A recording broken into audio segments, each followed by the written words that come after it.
Et donc, c'est la dernière présentation d'ouvrage avec Ahutoru ou l'envers du voyage de Bougainville à Tahiti, avec Véronique Dorbe Larcade, à qui je laisse la parole. Bonsoir à tous.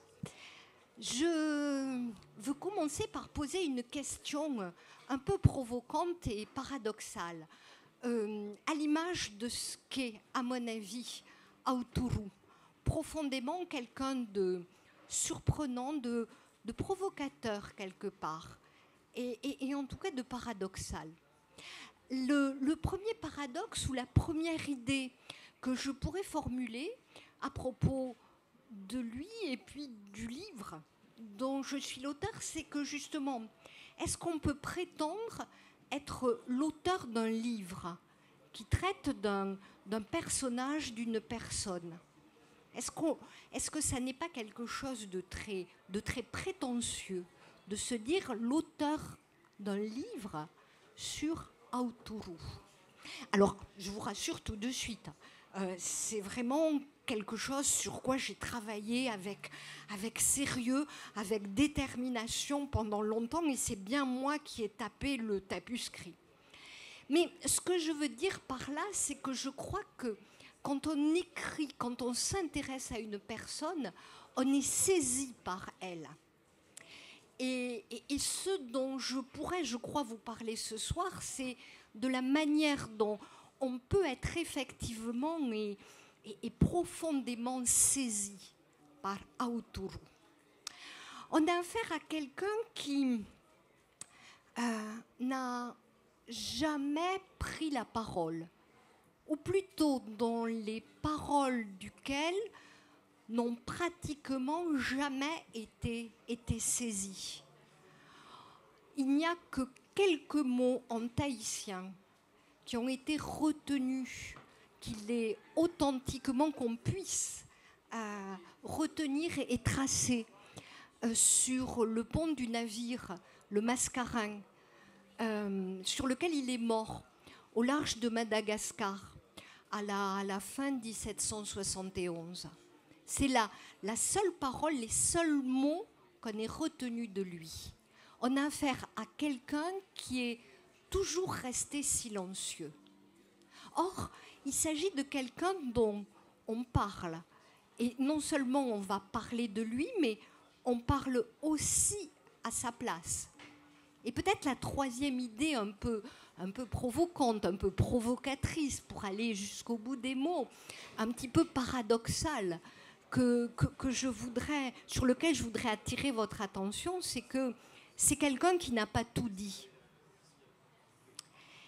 Et donc je vous propose peut-être de revenir sur ces idées. On a affaire à quelqu'un qui est le premier. C'est lui. Et là, j'écoutais tout à l'heure avec fascination Christophe Sand qui disait que, à propos du voyage de Bougainville, ce sont des femmes qui sont montées à bord de l'Étoile et de la Boudeuse. En historienne un petit peu tatillonne ou un petit peu méticuleuse et, oui, exigeante sur l'authenticité des traces, je suis désolée de lui apporter la contradiction. Le premier à être monté sur le pont de l'Étoile, c'est Aotourou, au prix d'une performance sportive. Imaginez qu'il était en pirogue et que l'Étoile était portée par le courant devant Itia. Eh bien, il a réussi, à la force des bras, à pouvoir agripper un des cordages de l'Étoile et donc de pouvoir arrimer la pirogue au navire. Et c'est lui qui est monté le premier sur le pont. C'est lui qui, le premier, a tendu la main à Bougainville. Et plus exactement, ce n'était pas Bougainville, mais à celui qui commandait le navire escorte, qui était l'Étoile à la Boudeuse de Bougainville. En tout cas, c'est le premier qui est allé vers les Français. Et c'est aussi le premier Polynésien à être parti avec les Européens. On parle de Tupaya au jour d'aujourd'hui, qui est devenu le concurrent, qui est devenu le héros bien plus que Cook. Dans le cadre de la commémoration, je pensais, du 250e anniversaire du voyage de l'Endeavour dans le Sud Pacifique. Donc, il a été le premier avant Tupaya. Il a été le premier avant Omai, à passer du temps en Europe. Surtout, c'est le premier qui a révélé aux Européens l'art de la navigation polynésienne. C'est lui qui, le premier, a montré, et je souligne le verbe montrer, à Bougainville qu'on pouvait guider un navire loin des côtes en regardant les étoiles. Bien avant que Tupaya ne l'enseigne à Cook et à Banks. Il ne faut jamais oublier ça. Et ne jamais oublier non plus, et c'est pour ça que je soulignais le mot « montrer », on a affaire à quelqu'un qui ne s'exprimait que par geste. Et pourquoi ? Bien là encore, c'est peut-être un paradoxe supplémentaire à souligner. On a affaire à quelqu'un qui va au-devant des Français, parce qu'il va jusqu'au bout de quelque chose. Et là encore, je parle avec des mots européens en décalage avec ce qui était la réalité de ce que pensait, vivait certainement Aotearoa. On a affaire à quelqu'un qui est un arioi, qui fait partie de ces personnes qui vont d'île en île, qui se déplacent, qui... Là encore, j'emploie des mots qui sont certainement simplificateurs. On a affaire à quelqu'un qui fait des performances. Son but, c'est de porter le message du dieu Oro et de changer par ce qu'il est et par ce qu'il fait la façon dont les gens voient le monde, se comportent, et pour employer de grands mots, croient tout simplement. Et c'est pour autant qu'on puisse le comprendre quand on parle ou quand on l'étudie à partir des sources européennes. Ce qu'on peut comprendre de son attitude. Il continue et il veut être un arioi lorsqu'il oblige Bougainville à l'accepter à bord de son navire. Bougainville n'a absolument pas contraint, il n'a même pas invité Aotearoa à le suivre en Europe. C'est Aotearoa qui a, je le répète, fait le premier pas, conclut avec lui un pacte de taillot. Mais là encore, est-ce que les mots sont exacts et conformes à la réalité des choses ? Ce qui est sûr, c'est qu'ils ont procédé à un échange de noms.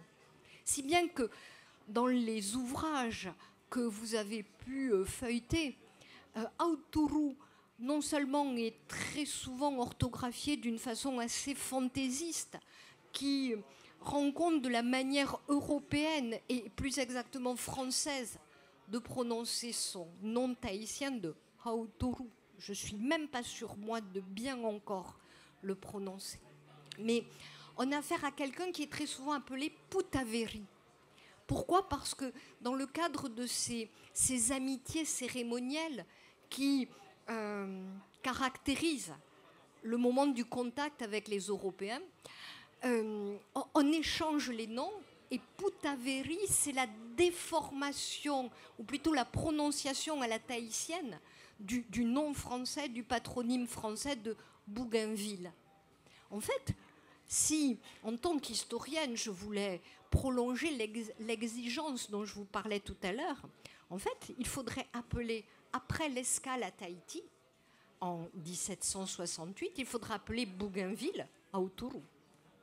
Mais ça n'a pas été fait, et ça témoigne bien du décalage. Et quand je dis décalage, je suis dans l'euphémisme. En fait, ce problème, ou cette réalité qui caractérise Aotearoa, c'est que Aotearoa, on est toujours à côté de lui. On est à côté de lui parce que d'abord, pour l'historienne que je suis, l'étudier, c'est toujours travailler en miroir. Vous voyez, ce qu'on dit de lui, ça n'est qu'un reflet imparfait de sa réalité. Et mon travail d'historienne à l'appui des sources, c'est d'essayer de retrouver l'épaisseur d'une image qui est toujours déformée. Vous savez, ces effets de miroir, et on devrait même dire des effets d'optique. Autourou a été le premier, mais non seulement il pose problème, mais surtout, il est marqué par une sorte de fatalité, ou en tout cas une accumulation de gâchis. Il arrive en France le premier.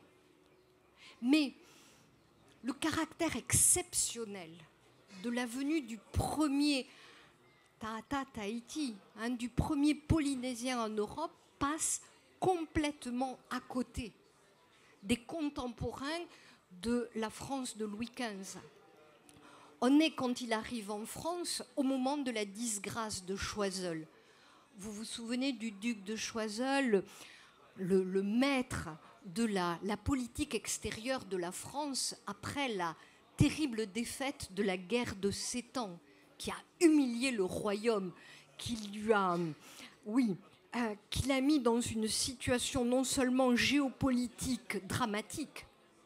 À la fin de la guerre de 7 ans, la France a perdu son empire colonial. Et tout particulièrement la plus grande partie de son empire colonial, la Nouvelle-France, au bénéfice du vainqueur, la Grande-Bretagne.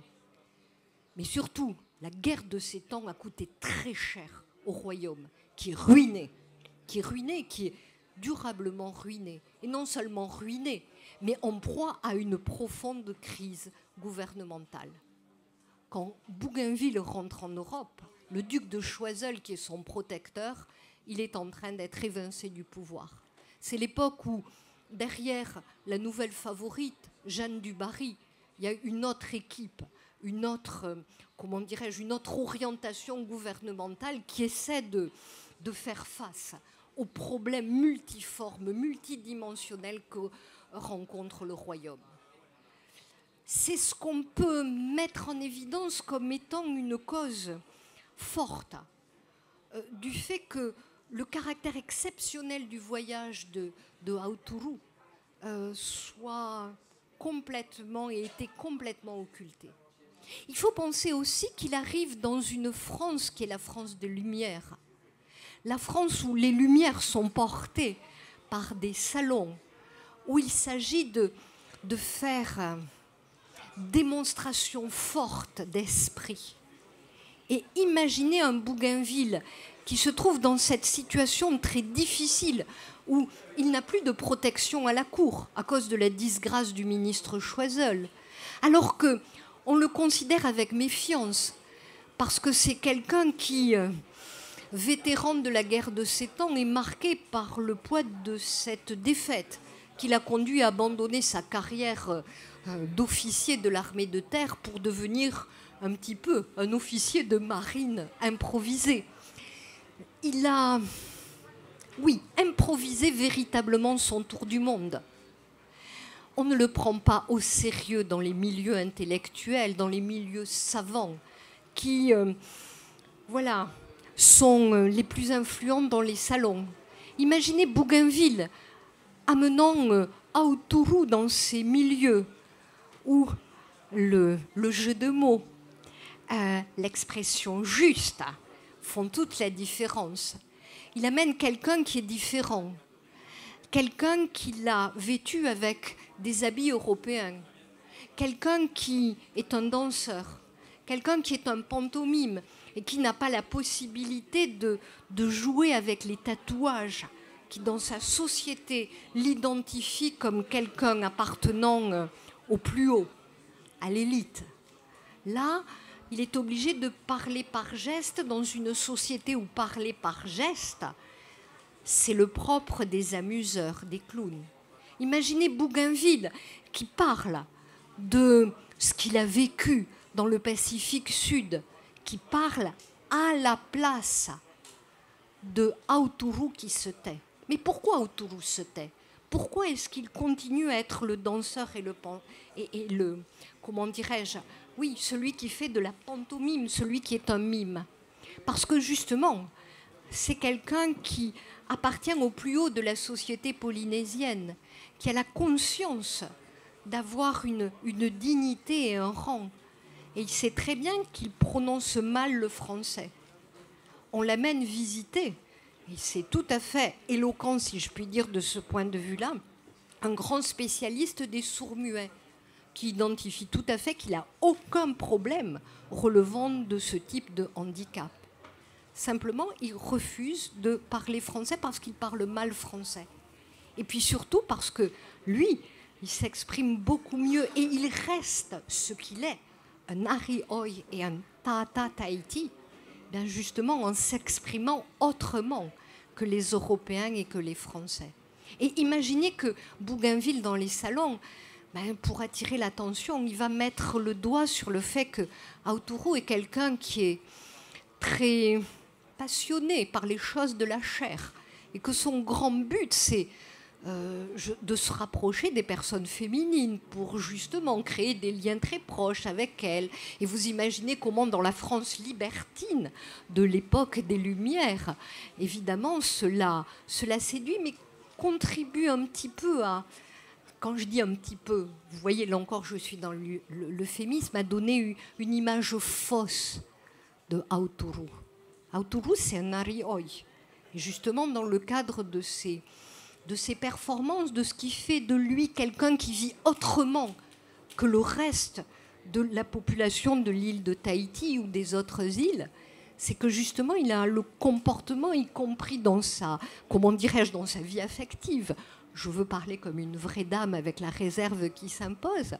Voilà, il ne vit pas comme le reste de la population dans le cadre de relations conjugales, disons-nous, là encore, pour rester extrêmement réservé, stable.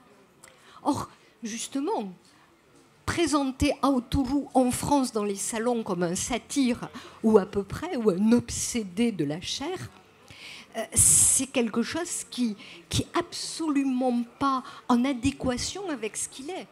Mais voyez la relation qu'il a eue. Et quand je dis relation, je parle d'une relation qui n'a rien de charnel avec Jeanne Barré, la femme qui, travestie, a fait le voyage, ou du moins la plus grande partie du voyage autour du monde de Bougainville. Aotourou aurait pu très bien, l'ayant identifiée contrairement, semble-t-il, au reste de l'équipage comme une femme travestie, il aurait très bien pu avoir avec elle très rapidement des relations intimes achevées. Or, il n'en a rien été. Et pas parce que les officiers de la Boudeuse et de l'Étoile ont protégé Jeanne Barré, mais parce qu'il l'a identifié comme étant un Mahou, du moins d'après ce que rapportent les Européens qui l'ont écouté, qualifié Jeanne Barré. Et avec Jeanne Barré, il a noué une relation qui était une relation vraiment d'une proximité, d'une affection tout à fait remarquable.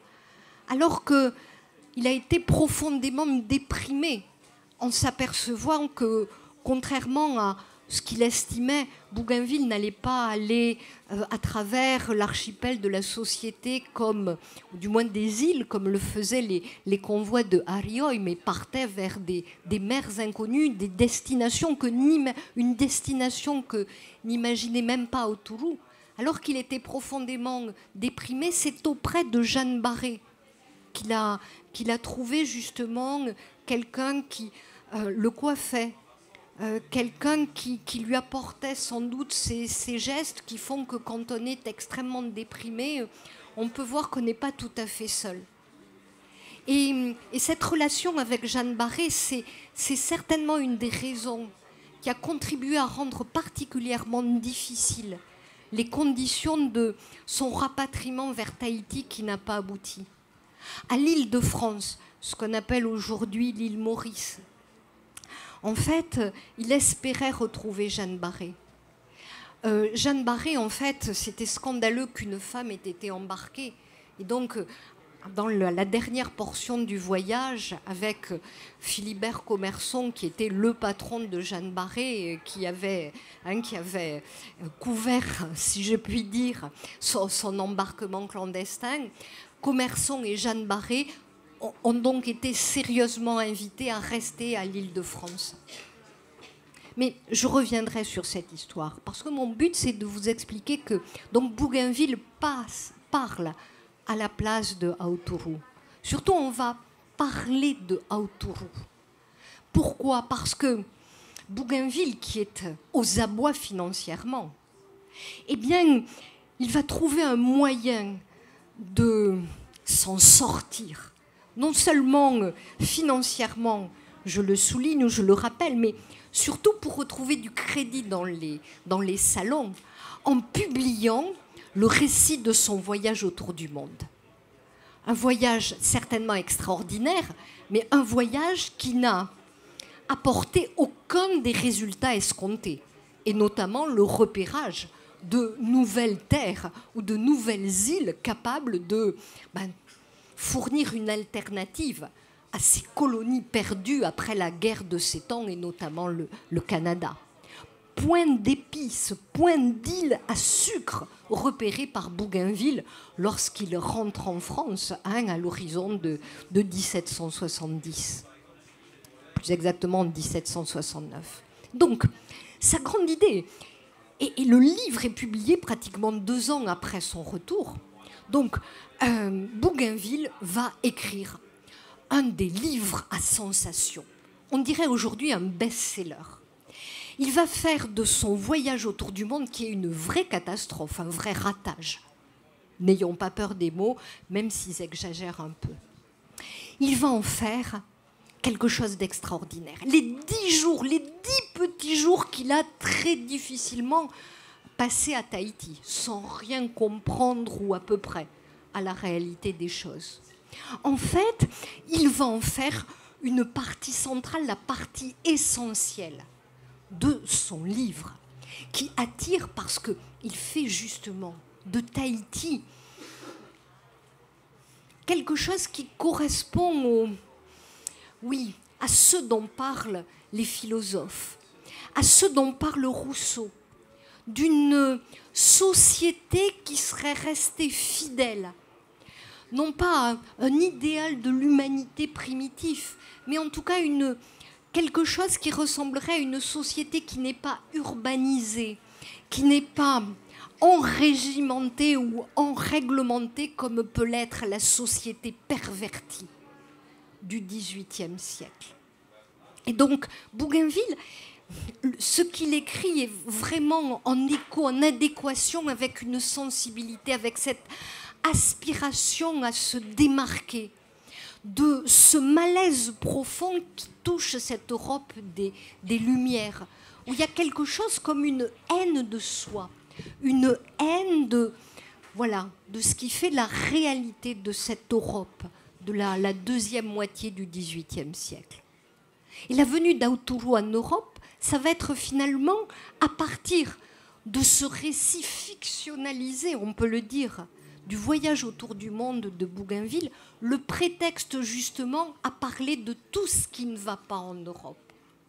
C'est Diderot qui écrit un supplément au voyage de Bougainville qui déforme totalement la réalité tahitienne, parce qu'il ne fait que parler de ce qu'il voudrait voir advenir en France. Une société sans préjugés, une société sans conditionnement non justifié. Je vois qu'avec beaucoup de politesse et d'élégance, on me fait remarquer que j'ai trop parlé. Je souhaiterais insister sur le fait que Aotourou n'a pas tout dit. Je veux dire par là qu'il ne faut pas oublier que si c'est quelqu'un qui est occulté, que si c'est quelqu'un qui clairement a souffert du fait d'être associé à la France, puissance colonisatrice de Tahiti et des îles alentours, c'est quelqu'un qui pourtant reste quelqu'un qui mérite réellement l'attention. Ne serait-ce que parce que, alors que son rapatriement a été un fiasco très mal organisé, alors qu'il a accumulé les malchances et les malentendus, alors que c'est quelqu'un dont on ne garde aucune image, aucun portrait de lui. Mais c'est quelqu'un qui est toujours là. C'est quelqu'un qui est toujours là, c'est quelqu'un qui interpelle. Et entre nous, s'il m'a interpellé, moi, il ne peut manquer de vous interpeller, vous. Et je pense que c'est quelque chose qui témoigne de la puissance. Et là, peut-être que j'emploie à tort une fois de plus un terme polynésien. Mais je crois profondément que c'est quelqu'un qui est profondément animé et habité par cette puissance qu'on appelle, quand on vient d'Europe comme moi, le mana. Moi, je crois que c'est quelqu'un qui a une force, la force qui le poussait à être un arioi, à aller jusqu'au bout de sa mission. Et je crois qu'il continue et qu'il réussit vraiment sa mission. Et je pense que si vous vous intéressez à lui, ça prouve bien que, voilà, rien de ce qui a existé ne peut disparaître, quelle que soit la malchance, quels que soient les paradoxes et les malentendus. Aotourou vous appartient. J'aimerais qu'on applaudisse, merci. Merci Véronique. Donc c'était la présentation de Aotourou, l'envers du voyage de Bougainville à Tahiti, de Véronique Dorbe, l'Arcade.